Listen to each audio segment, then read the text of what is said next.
Chapter 7. Plucky's Message. Damaris prepared Grandmother's plate and disappeared with it into the bedroom. As she entered, Grandmother woke up and Damaris served her the hot meal. She asked if there was anything else she could do for her, and Grandmother assured her that she was fine. Damaris returned to the kitchen, placing her finger to her lips. "Grandmother is awake," she whispered. As the two sat down to their own meal, Jeremy gave thanks for the food. The rest of their conversation went on in a whisper. "Just think what we can do," Jeremy whispered enthusiastically. "If we outnumbered the enemy even 2-1, we could wipe out 60 Terp soldiers. Or we could sneak into turpitude 3 or 4 at a time. We could sabotage whole towns, dump sandbags down the well at night, turn horses loose, burn down barns while people sleep. Who would suspect a few children?" His voice got louder with his excitement, and Damaris reminded him again to whisper. "Do you want Grandmother to hear you? You said you didn't want her to know until the last minute. She doesn't need the extra worry right now," Damaris said. Then getting back to the subject, "But I'm sure that King Isidore can think of ways the army can help." She placed the soiled linen napkins with the other laundry, and Jeremy collected the dishes. "There's nothing to do now but wait," said Damaris as Jeremy brought in firewood for the night. "What's that?" Jeremy asked. "I mean, until Judd returns," she answered, not understanding his question. Damaris heard the little squeaking too when Jeremy turned toward the open door. Surprisingly, a small squirrel sat there. In the firelight of the early evening he looked enchanting, sitting on the top step. They both stood perfectly still so as not to frighten the squirrel away. "How adorable!" Damaris whispered when she could wait no longer. "I've never seen one come in the house before," replied Jeremy, grinning as he too marveled. He had never been able to get that close to a squirrel before. "Oh, I wish we could keep him, Jeremy." "Keep me?" squeaked Plucky indignantly.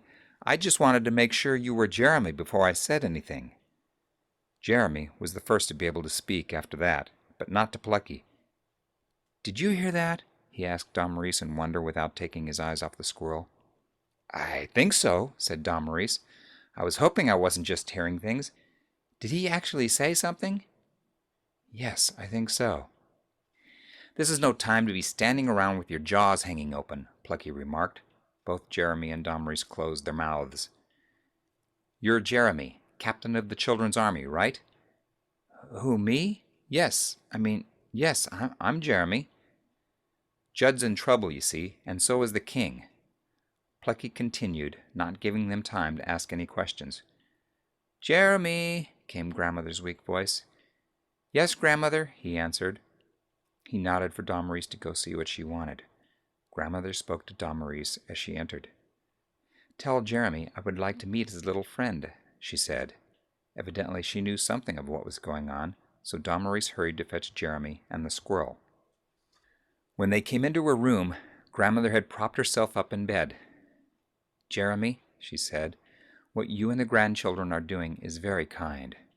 Don't worry, I won't try to stop you. This is a time of war.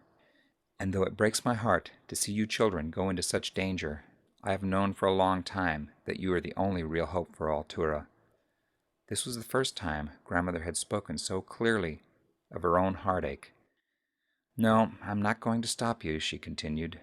"Rather, I'm going to give you what little help I can." From under her pillow, Grandmother pulled a silk purse. She untied it, reached in, and produced a small silver vial with a golden seal. Stamped on the seal was a design that Jeremy and Damaris did not recognize. Grandmother handed the vial to Damaris. "Don't use this until it is necessary," said Grandmother. "When will it be necessary?" asked Damaris, "and what will it do?" "If and when you will need it, I cannot say.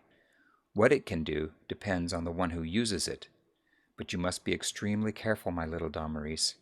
Once the seal is broken, the contents of the vial will last only a short time, so don't open it until you are absolutely sure you need it." Grandmother turned weakly to Plucky. "I'm afraid you, my friend, are in need of a scolding." His little head dropped. "You have been a great help in this time of trouble, but you haven't even thought of seeking help from the rest of the animals. It's true, They haven't talked to men for generations, but this is indeed a grave time. If the Terps overthrow Altura, all animals will be hunted. They'll be killed or made slaves. There will be no one to help them. Now bring this message to your fellow beasts. Without their help, I don't know what will happen." Plucky was glad to have a new assignment. Grandmother sighed and turned her attention to Jeremy. "My son, all I have for you is advice. You must hope against hope. Hope against hope." With that, she kissed both of them, as if saying goodbye. Damaris had been planning to stay with her while the other children went to the king, but grandmother's gift to her seemed to mean that she expected her to go along. Before Damaris could say anything about it, though, grandmother had finished talking and turned away from them. In a moment she was fast asleep. Back out in the other room, Jeremy turned to Plucky again. "Who are you, and what's this about Judd and the king being in trouble?" "I'm Plucky," answered the squirrel. "While Judd was in the king's chambers telling him about the children's army, there was an attack. Now the Terps have the castle surrounded and are trying to starve the king into surrendering. There was enough food only for tonight when I left them." Jeremy was skeptical. "How could Judd have made the trip to the castle so fast? And how could you be back here already? How do we know you aren't a spy?" Plucky nearly lost his temper, but he managed to control himself. Calmly, he explained to Jeremy about the tunnel through the mountain. Plucky was finding it harder to deal with humans than he had expected. Still doubtful, Jeremy wanted to know how Plucky and Judd had become traveling companions. So Plucky had to begin with the death of his parents, telling them the whole story detail by detail up to the point where they now stood. "And then, when I was sure you were Jeremy, I spoke up. That is the whole story." "I don't know," said Jeremy. "How do I know you're not just making all this up? You could very easily be a Terp who is under some kind of enchantment and looks like a squirrel." "But Jeremy," Damaris reminded him, "grandmother trusted him. She didn't think he was a spy." Jeremy felt suddenly ashamed of himself. He should have thought of that himself. If there was anyone alive whose judgment they could trust, it was grandmother's. "You're right, Damaris," Jeremy said after a long silence. "I'm sorry." Then turning to Plucky, he said, "Plucky, I apologize. I was being too cautious. I should have cleared my mind of all mistrust the moment that grandmother accepted you." This apology, as most apologies do, made Plucky feel better. "What do we do now, Jeremy?" Damaris asked her brother. "Well, the first thing we must do is get the army together," he answered. "And I guess you, Plucky, should see what you can do about collecting some help from the animals like grandmother said. We have a meeting place picked out already. There's a road that goes east on the north side of town." "I know that one," said Plucky. "Do you know where it joins the woods?" "Yes." "Good. Let's plan to meet there at sunup. Do what you can until then, all right?" "Good. See you there." "And Plucky," Jeremy said as Plucky turned to go, "take grandmother's heart with you as you go." With a cock of his head, Plucky ran off in a flash. He determined to do all he could before sunrise. He headed straight for the woods and to contact the animals, but before he got that far, he came upon a farm. It was quite a large farm for that part of the country. Plucky could tell that there would be quite a number of animals here. First he approached the pigs, but try as he would, he couldn't get so much as a squeal out of them. One lifted his head for a moment, but soon turned back to his precious sleep. Frustrated, Plucky ran to the barn and began to shout out to the animals inside that he was desperate and that he needed their help. All this brought him was a good scolding from one old cow who told him it was very rude for an animal to talk at all and that his parents should have taught him better. "Oh, but they did," Plucky was quick to reply. "I never talked until this happened. It's very serious and it could mean our lives." He told the animals the same story that he had just finished telling Jeremy, adding some information about the children's army and the king and grandmother. Many of the animals were listening now, but when he finished the story, not one of them would speak. He was simply furious and about to leave when he heard someone whistle long and low. It was an old horse. When Plucky noticed who it was who was whistling to him, he went to the stall where the old golden horse was standing. He half expected another verbal thrashing like the one he had gotten from the cow. It was a moment before the horse spoke, but when he did, it wasn't just to Plucky that he addressed himself, but to all the animals. They all listened, too, because they respected him. He was one of the wisest and oldest of all the animals here. "I, for one," he said, "intend to go with this young squirrel. Here's why. One night, when I was just a young horse, one of the fine stable horses that belonged to King Pernicious, Blackguard the wizard came and took me from my stall, along with 4 other horses. He drove us hard for days until we reached the hills that looked down into Altura. Once at the top of the ridge, he halted and spent a long time saying strange magical things and waving his hand over us. I started to feel dizzy and thought if I could just get away from him, I might feel better. So when he turned me loose, I took off as fast as I could. Eventually, I ended up here.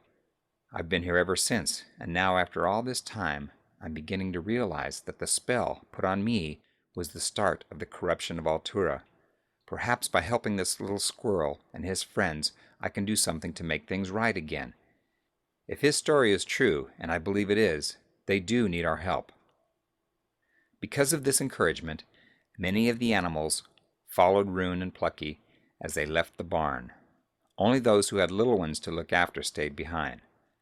Plucky helped many of them out of their pens, and quietly he led them to the road at the edge of the forest where everyone was to meet. Plucky knew where a good many of the forest animals made their homes. Rune thought that the larger animals might prove helpful fighting. So, after leaving the farm animals in a safe place, he had Plucky lead him to a bear's den. When they got there, Rune called to the bears, and a huge, black-furred monster lumbered out of the cave.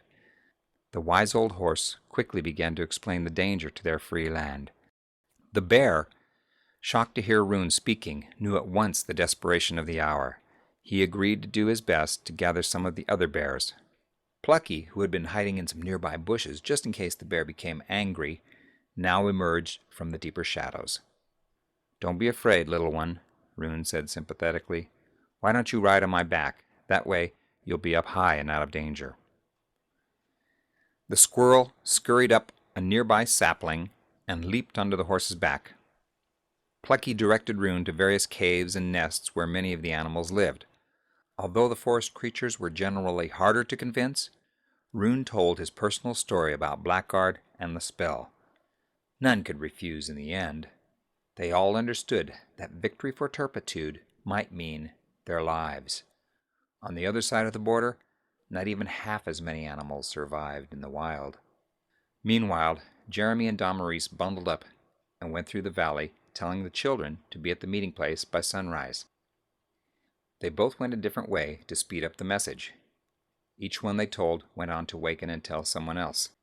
This proved to be a somewhat confusing plan. Sometimes 2 children would arrive at one house, others would come to a home where the children were already up and gone. In the end, it got the job done. All the children gathered, none forgotten. Amazingly, in all the hurry and scurry, no one's parents awakened either. The children left notes that told where they were going and what they had decided to do.